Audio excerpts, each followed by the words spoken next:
wake kufika kiwandani hapa kwa ajili ya taratibu za kutoa heshima za mwisho kwa wafanyakazi, ndugu, jamaa, marafiki wa kiwanda hiki. Kama ambavyo mnaona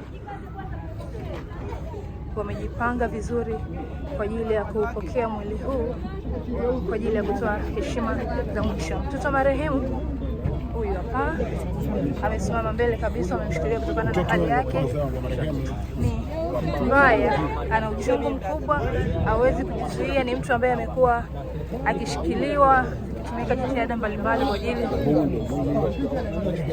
ya kumtuliza. Na hapa mtoto wa kwanza wa marehemu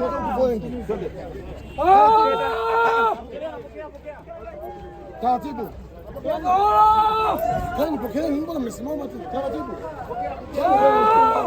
Mtoto marehemu tayari anaongoza wafanyakazi akiwa amebeba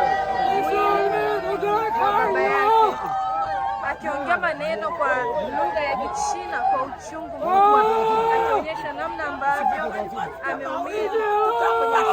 Kama huyu watusikia jamani,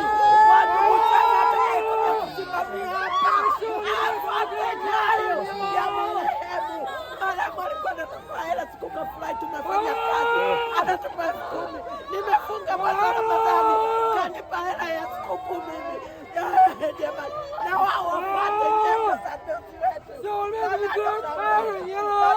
Mtoto marehemu Baozanji akiomboleza kwa uchungu huku akiwa amebeba jeneza uliohifadhi mwili wa marehemu baba yake Baozanji, ambaye alikuwa ni mkurugenzi wa kiwanda hiki cha urejeshaji bidhaa za plastiki kilichopo hapa Mabibo jijini Dar es Salaam. Mwili huu tayari umefika katika kiwanda hiki, mtoto wake akiomboleza kwa uchungu mkubwa.